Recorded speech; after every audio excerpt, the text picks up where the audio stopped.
নমস্কার, ডক্টর রূপস চ্যানেলে আপনাদের সবাইকে স্বাগতম।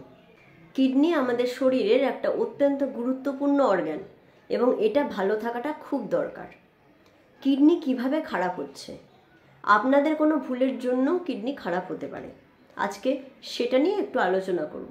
তাহলে চলুন ভিডিওটি শুরু করি।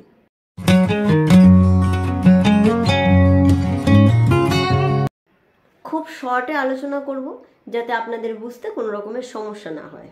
কিডনির জন্য আমাদের ইউরিন হচ্ছে এবং এই ইউরিনের মাধ্যমে শরীর থেকে খারাপ বা রেচন পদার্থগুলো বাইরে বেরিয়ে যাচ্ছে বা শরীরের খারাপ জিনিসগুলো বাইরে বেরিয়ে যাচ্ছে ইউরিন হয়ে, এই কথাটা বলা যেতে পারে। তাহলে এই কিডনি ভালো না থাকলে যদি ইউরিন হওয়া বন্ধ হয়ে যায়, অর্থাৎ কিডনি খারাপ হয়ে গেলে পুরো শরীরের ব্যবস্থাটাই খারাপ হয়ে যাবে। কিডনি সামান্য খারাপ হলে বা কোনো টিস্যু সামান্য ড্যামেজ হলে কিডনির, সেটা আমরা বডিতে বুঝতে পারি না।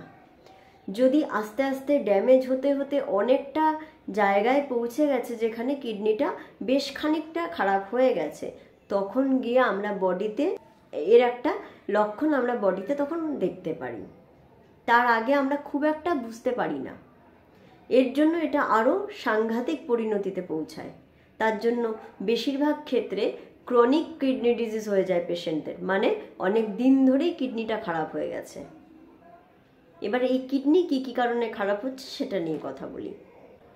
প্রথমত, যদি কোনো ব্যক্তির অনেক দিন ধরে আনকন্ট্রোলড সুগার থাকে বা ডায়াবেটিস থাকে, মানে যে কন্ট্রোল নেই, অনেক হাই সুগার রয়েছে, তাদের কিডনি ড্যামেজ হওয়ার প্রবণতা সব থেকে বেশি। আর এই সুগারের জন্য বা ডায়াবেটিসের জন্য যে কিডনিতে সমস্যা হয় তাকে ডায়াবেটিস নেফ্রোপ্যাথি বলা হয়।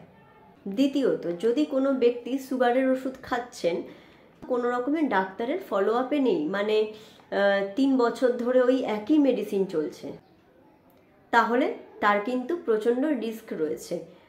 যদি সুগার লেভেলটাও সে না জানা থাকে বা টেস্ট না করা থাকে, তাহলে এটা একটা খুব বাজে এবং রিস্কের ব্যাপার হয়ে যাচ্ছে। যে কোনো সুগার বা ডায়াবেটিসের পেশেন্টকে অ্যাটলিস্ট না হলেও 2 থেকে 3 মাস অন্তর একটা ডাক্তারের ফলো আপে থাকতেই হবে। কারণ এই সুগারের সাথে সাথে আরও ইনিশিয়াল কোনো ব্লাড টেস্ট করার দরকার হতে পারে এবং কিডনি ফাংশনটা দেখার দরকার হতে পারে। এবং কখনো কখনো এরকম হয়েছে যে কোনো মেডিসিন রেজিস্ট্যান্ট হয়ে গেছে, মানে সেই মেডিসিনটা আপনার বডিতে কাজ করছে না, তখন সেই মেডিসিন চেঞ্জ করারও দরকার হতে পারে বা ডোজ চেঞ্জ করারও দরকার হতে পারে। সেই জন্য সুগারের পেশেন্টকে সবসময় ফলো আপে থাকতে হবে। 3 নাম্বার পয়েন্ট, যদি দীর্ঘদিন ধরে প্রেশার বেশি থাকে বা হাই প্রেশারে মানুষ ভুগছেন, তাহলে এটা ডাইরেক্টলি কিডনিতে এফেক্ট করতে পারে। সেই জন্য অনেকে যারা ভেবে থাকেন যে সামান্য প্রেশার বেশি আছে, ওষুধ স্টার্ট করব না, ওষুধ স্টার্ট করলে একবার বন্ধ হবে না আর কোনো দিনও, এই কথাটা ভুল। এবং তাদের অবশ্যই ওষুধ স্টার্ট করতে হবে যদি সেটা আপনার ডাক্তার আপনাকে পরামর্শ দিয়ে থাকে। 4 নাম্বার পয়েন্ট, সামান্য ব্যথা হলে যদি আমরা ঘন ঘন পেইন কিলার খাই, ডাক্তারের পরামর্শ ছাড়াই ফার্মাসি থেকে গিয়ে অনেকেই দেখা গেছে পেইন কিলার খাচ্ছেন। এই অনেক বেশি পেইন কিলার খাওয়া কিন্তু খুব ক্ষতিকারক, এটা কিডনিতে এফেক্ট করতে পারে। এমন অনেক পেইন কিলার রয়েছে যেগুলো কিডনির ওপরে এফেক্ট করতে থাকে, সেটা আস্তে আস্তে আস্তে আস্তে আপনার কিডনির টিস্যুগুলোকে ড্যামেজ করে দিতে পারে। সেই জন্য ঘন ঘন পেইন কিলার উইদাউট প্রেসক্রিপশন খাবেন না। সামান্য পেইন কিলার, যেটাকে আমরা প্যারাসিটামল বলে থাকি, এটা সামান্য ব্যথাগুলোকে কমাতে পারে, সেটা খেতে পারেন, তাও ঘন ঘন একদমই নয়। 5 নাম্বার পয়েন্ট, ঘন ঘন যদি কোনো ব্যক্তির ইউরিনে ইনফেকশন হচ্ছে কিন্তু সে ভালো করে ট্রিটমেন্ট নিচ্ছেন না, বা একবার ট্রিটমেন্ট নিয়েছেন আর ট্রিটমেন্ট নেননি, এই রিপিটেড ইউরিন ইনফেকশন হলে সেটা কিডনিকে এফেক্ট করতে পারে। যদি কোলেস্টেরল আপনার বেশি থাকে এবং তার সাথে প্রেশার বেশি থাকে, তাহলেও এইটা আপনার কিডনিকে ডাইরেক্ট এফেক্ট করতে পারে। এবং যতক্ষণে আপনি সিমটম বুঝবেন ততক্ষণে হয়তো আপনার অনেক দেরি হয়ে গেছে। সেই জন্য কোলেস্টেরলের পরিমাণটা ঠিক রাখা দরকার।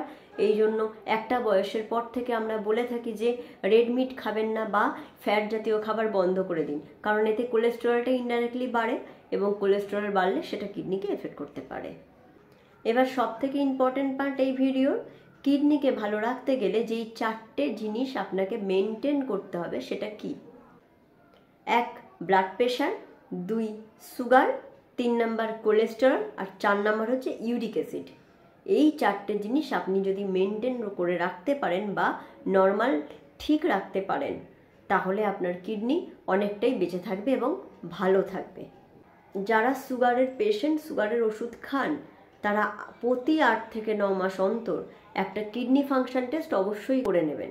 তার মধ্যে রয়েছে ইউরিয়া আর ক্রিয়েটিনিন, এবং ইউরিক অ্যাসিড লেভেলটাও মাঝে মধ্যে চেক করে নেওয়াটা দরকার। আশা করি আজকের ভিডিওটা অনেকটাই হেল্পফুল ছিল। ভালো লাগলে লাইক এবং সাবস্ক্রাইব করে দেবেন। আজকের মতন এই পর্যন্তই, ধন্যবাদ।